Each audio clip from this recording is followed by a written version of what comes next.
Video like जरूर कर लीजिए और ऐसे वीडियो लगातार फ्री में पाने के लिए चैनल को तुरंत सब्सक्राइब कर लीजिए और बेल आइकन को जरूर टैप कर लीजिए ताकि आगे भी सारे वीडियो आपको मिलते रहे। यूट्यूब में फॉलो करते हैं तो प्लीज ये वाला फ्री टेलीग्राम चैनल जरूर ज्वाइन कर लीजिएगा। सारे नोटिफिकेशन सारे अपडेट यहीं पे आते हैं, ध्यान रखिए।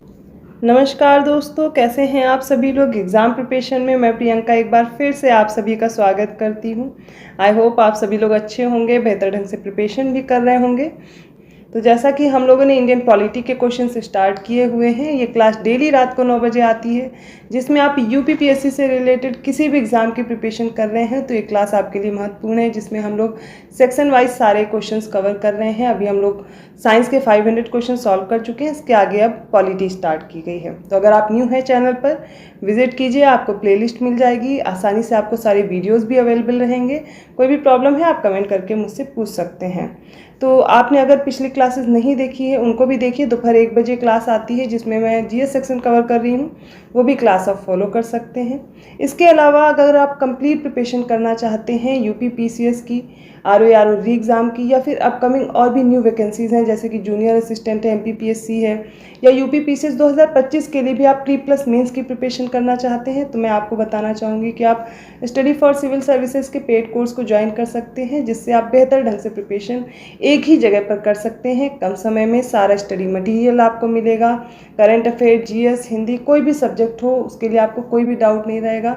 टेस्ट सीरीज, पेड क्विज सभी अवेलेबल रहेंगे। ज़्यादा जानकारी के लिए डिस्क्रिप्शन बॉक्स में नंबर दिए गए हैं, आप विजिट कीजिए और आप जो नंबर दिए गए उन पर व्हाट्सएप मैसेज भी कर सकते हैं और कॉल करके भी जानकारी ले सकते हैं।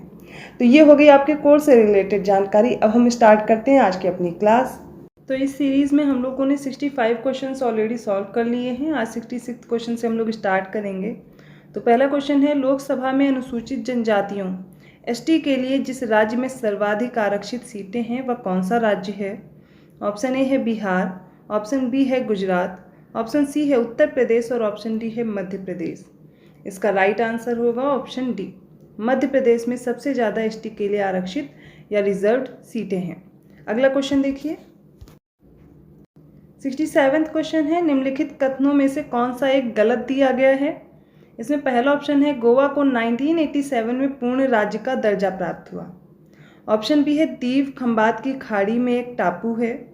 ऑप्शन सी है, दमन और दीव को भारत के संविधान के 56वें संशोधन द्वारा गोवा से अलग किया गया। और ऑप्शन डी है, दादरा और नागर हवेली 1954 तक फ्रांसीसी औपनिवेशिक शासन के अंतर्गत थे।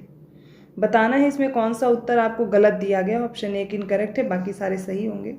और इसका राइट आंसर है ऑप्शन डी, दादरा और नागर हवेली 1954 तक जो दिया गया फ्रांसीसी औपनिवेशिक शासन के अंतर्गत थे, गलत दिया गया है। दादरा और नागर हवेली 1954 तक पुर्तगालियों के औपनिवेशिक शासन के अंतर्गत थे, ना कि फ्रांसीसियों के। यही ऑप्शन आपको गलत दिया गया है। बाकी सारे स्टेटमेंट करेक्ट दिए गए हैं, वो आप प्रिपेयर कर सकते हैं। नेक्स्ट क्वेश्चन है, अंतर्राष्ट्रीय संधियों को लागू करने के लिए संसद पूरे या भारत के किसी भी हिस्से के लिए कोई भी कानून बना सकती है। ऑप्शन ए, सभी राज्यों की सहमति के द्वारा। ऑप्शन बी है, बहुसंख्यक राज्यों की सहमति से। ऑप्शन सी है, संबंधित राज्यों की सहमति से, या फिर ऑप्शन डी है, बिना किसी राज्य की सहमति से। इसका राइट आंसर हो जाएगा ऑप्शन डी। अंतर्राष्ट्रीय संधियों को लागू करने के लिए संसद पूरे भारत या फिर किसी भी हिस्से के लिए कोई भी कानून बना सकती है। इसके लिए किसी भी राज्य की सहमति की जरूरत नहीं होती। ऑप्शन डी राइट होगा।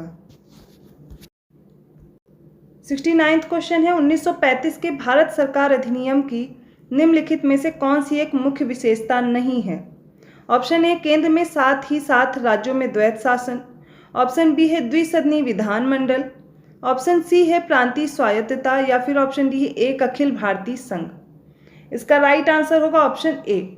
जो 1935 का भारत सरकार अधिनियम था, इसकी मुख्य विशेषता ये थी कि केंद्र में तो द्वैत शासन लगाया गया, लेकिन जो प्रांतों में द्वैत शासन था वो हटा दिया गया था। इस प्रकार ऑप्शन ए गलत दिया गया है और यही इसका सही उत्तर हो जाएगा ऑप्शन ए। इसके साथ आप ये भी याद रखिए कि 1919 का जो भारत परिषद अधिनियम था, इसके द्वारा प्रांतों में द्वैत शासन लगाया गया था, लेकिन जब 1935 का भारत सरकार अधिनियम आता है तो प्रांतों से द्वैत शासन हटा दिया जाता है और यह केंद्र में लागू किया जाता है। ऑप्शन ए राइट है।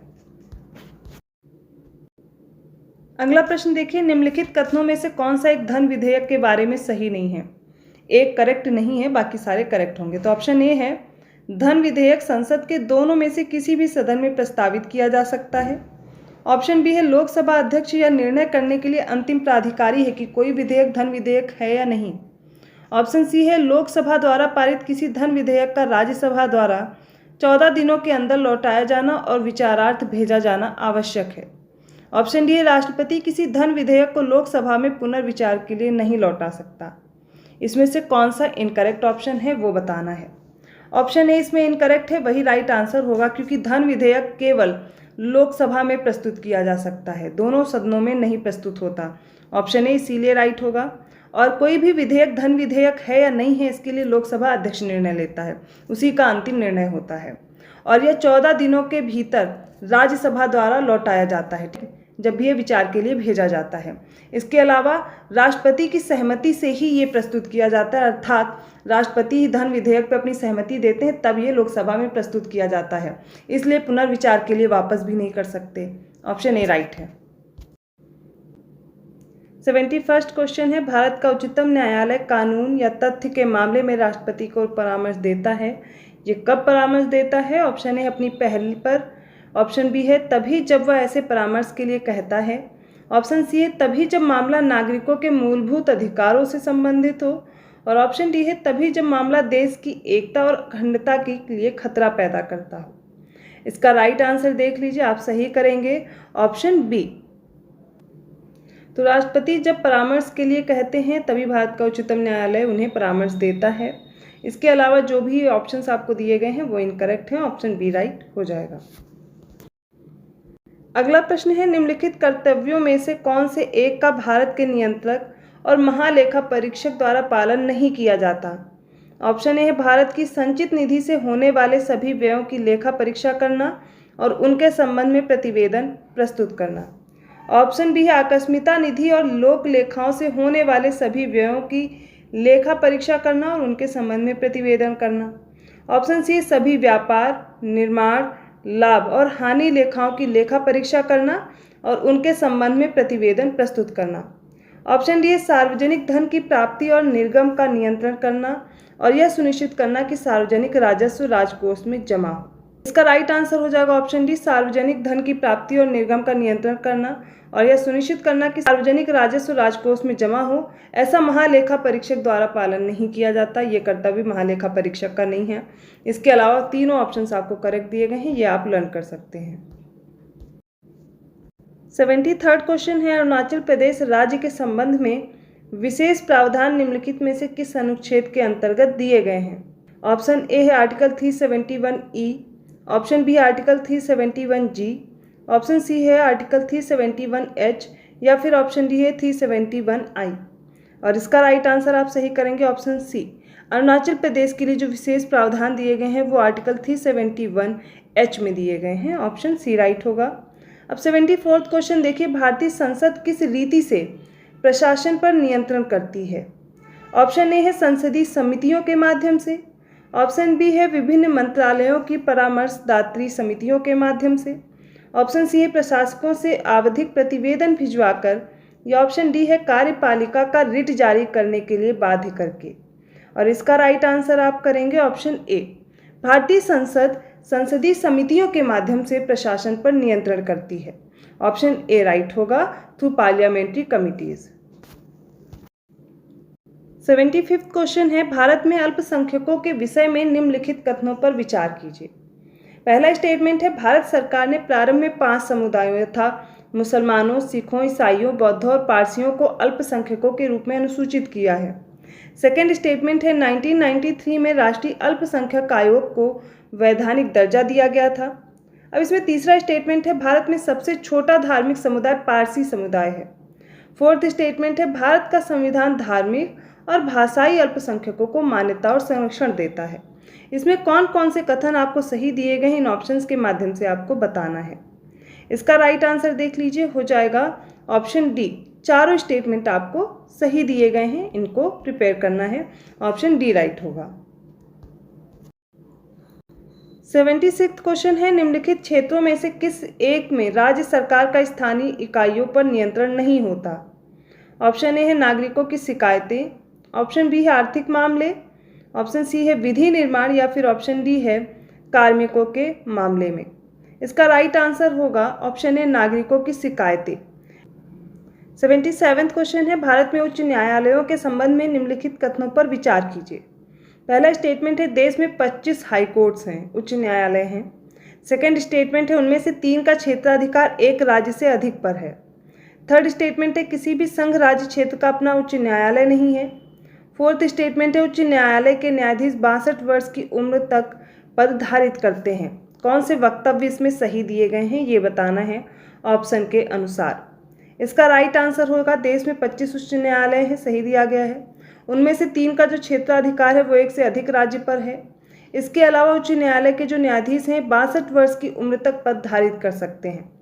इसमें जो तीसरा स्टेटमेंट है किसी भी संघ राज्य क्षेत्र का अपना उच्च न्यायालय नहीं है, ये गलत दिया गया है क्योंकि दिल्ली और जम्मू कश्मीर इन यूटीज़ का अपना हाई कोर्ट है। इसके अलावा जो चंडीगढ़ है ये पंजाब और हरियाणा हाई कोर्ट के अंतर्गत आता है। पुडुचेरी वाला मद्रास हाई कोर्ट में आता है। दमन और दीव वो जो बॉम्बे उच्च न्यायालय है उसके अंतर्गत आता है। और जम्मू कश्मीर में लद्दाख आता है यूनियन टेरिटरी, वो उसके अधिकार क्षेत्र में आ जाता है। तो इतने आपको याद रखना है। सबसे पहले आप देख लीजिए पुडुचेरी मद्रास में आ जाएगा, दमन दीव बॉम्बे वाले में, दिल्ली और जम्मू कश्मीर का अपना है ही, और जम्मू कश्मीर में लद्दाख वाला आ जाएगा। इस तरीके से आप याद कर लेंगे। यहाँ पर ऑप्शन ए राइट होगा 1, 2 और 4। अगला प्रश्न देखिए, इसमें सूची 1 को सूची 2 से सुमेलित करना है। एक तरफ संविधान के अनुच्छेद दिए गए हैं और उससे संबंधित प्रावधान दिए गए हैं। तो चलिए देखिए, सबसे पहले आर्टिकल 54 दिया गया है, आर्टिकल 75 है, आर्टिकल 155 है और आर्टिकल 164 है। इनको मैच करना है इनके प्रावधान के अनुसार। ऑप्शन दिया गया है, इन ऑप्शंस को आप देख लीजिए, उसी के अनुसार मैच करना होगा। तो इसके राइट आंसर मैं बताती हूँ, आप देखते चलिए मेरे साथ में। इसमें हो जाएगा अनुच्छेद 54 में दिया गया है भारत के राष्ट्रपति का निर्वाचन। आर्टिकल 75 में दिया गया है प्रधानमंत्री और मंत्रिपरिषद की नियुक्ति। आर्टिकल 155 में दिया गया है राज्य के राज्यपाल की नियुक्ति, और 164 में दिया गया है राज्य के मुख्यमंत्री और मंत्रिपरिषद की नियुक्ति। तो ऑप्शन ए राइट हो जाएगा 1, 2, 3, 4, अर्थात करेक्टली मैच्ड ही दिए गए थे। ठीक है, तो ऑप्शन ए राइट हो जाएगा इस वाले प्रश्न में। 79वां क्वेश्चन है, यदि भारत संघ के एक नए राज्य का सृजन करना हो तो संविधान की निम्नलिखित अनुसूचियों में किस एक को अवश्य संशोधित किया जाना चाहिए। ऑप्शन ए है पहली, ऑप्शन बी है दूसरी, ऑप्शन सी है तीसरी और ऑप्शन डी है पांचवी। इसका राइट आंसर हो जाएगा ऑप्शन ए। यदि भारत संघ और नए राज्य का सृजन करना है तो पहली अनुसूची में संशोधन किया जाना चाहिए। ऑप्शन ए राइट होगा क्योंकि पहली सूची में संघ शासित क्षेत्र दिए गए, भारत और इसके संघ शासित क्षेत्र का जो उल्लेख है वो पहली अनुसूची में मिलता है। अगला प्रश्न है, भारत में राजनीतिक दलों के संबंध में निम्नलिखित कथनों पर विचार करें। पहला स्टेटमेंट है जनप्रतिनिधित्व अधिनियम 1951 राजनीतिक दलों के पंजीकरण का प्रावधान करता है। सेकंड स्टेटमेंट है राजनीतिक दलों का पंजीकरण चुनाव आयोग द्वारा किया जाता है। तीसरा स्टेटमेंट है राष्ट्रीय स्तर का राजनीतिक दल वह होता है जिसे 4 या अधिक राज्यों में मान्यता प्राप्त हो। इनमें से कौन सा कथन सही दिया गया है, ये सही उत्तर आपको बताना है। तो देखिए, राजनीतिक दलों के संबंध में तीनों ही स्टेटमेंट आपको करेक्ट दिए गए हैं, इसलिए ऑप्शन डी करेक्ट हो जाएगा। अब आप लोग कमेंट करके बताएंगे भारत में टोटल कितनी नेशनल पार्टीज हैं। 81वां क्वेश्चन है, उच्च न्यायालय के न्यायाधीशों के वेतन और भत्ते दिए जाते हैं। ऑप्शन ए है भारत की समेकित निधि से, ऑप्शन बी है राज्य की समेकित निधि से, ऑप्शन सी है भारत की आकस्मिकता निधि से, या फिर ऑप्शन डी है राज्य की आकस्मिकता निधि से। इसका राइट आंसर हो जाएगा ऑप्शन बी। उच्च न्यायालय के जो न्यायाधीशों का वेतन है ये राज्य की समेकित निधि से, consolidated fund of the state, इसके द्वारा दिया जाता है। ऑप्शन बी राइट होगा।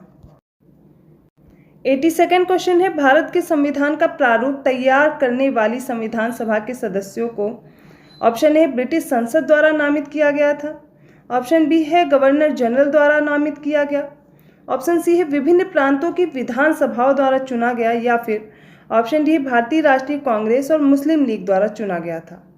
इसका राइट आंसर होगा ऑप्शन सी। भारत के जो संविधान का प्रारूप तैयार किया गया इनके सदस्यों को विभिन्न प्रांतों की विधानसभाओं द्वारा चुना गया था। ऑप्शन सी राइट होगा। 83वां क्वेश्चन है, राज्य के नीति निदेशक तत्वों को भारतीय संविधान में शामिल किए जाने का उद्देश्य क्या है, पूछा गया है।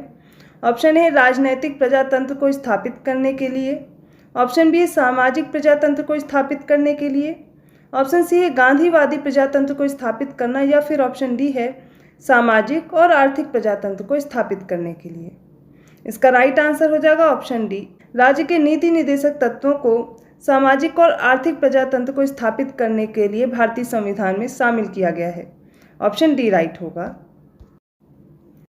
84वां क्वेश्चन देखिए, 1935 के भारत शासन अधिनियम द्वारा प्रस्तावित संघात्मक परिसंघ में राजसी प्रांतों को शामिल करने के पीछे अंग्रेजों का असली उद्देश्य क्या था, ये पूछा गया है। ऑप्शन ए राजसी प्रांतों पर और अधिक और प्रत्यक्ष ऑप्शन ए है राजसी प्रांतों पर और अधिक और प्रत्यक्ष राजनीतिक और प्रशासनिक नियंत्रण रखने के लिए, ऑप्शन बी है उपनिवेश के प्रशासन में राजाओं को सक्रिय रूप से शामिल करने के लिए, ऑप्शन सी है अंग्रेजों द्वारा समस्त राजसी प्रांतों के संपूर्ण राजनैतिक और प्रशासनिक अधिग्रहण को अंततः प्रभावी बनाने के लिए, और ऑप्शन डी है राष्ट्रवादियों के साम्राज्यवाद विरोधी सिद्धांतों के प्रतिवाद के लिए राजकुमारों का उपयोग करने के लिए। इसका राइट आंसर हो जाएगा ऑप्शन डी।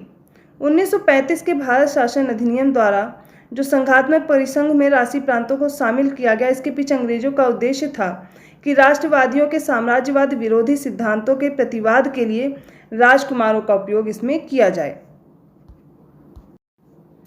अगला प्रश्न राज्य के नीति निर्देशक तत्वों से है। 85वां क्वेश्चन है, राज्य के नीति निर्देशक तत्वों के निम्नलिखित अनुच्छेदों में से कौन सा अंतर्राष्ट्रीय शांति और सुरक्षा से संबंधित है। ऑप्शन ए है 51, ऑप्शन बी है 48 का, ऑप्शन सी है 43 का, और ऑप्शन डी है 41। इसका राइट आंसर हो जाएगा ऑप्शन ए।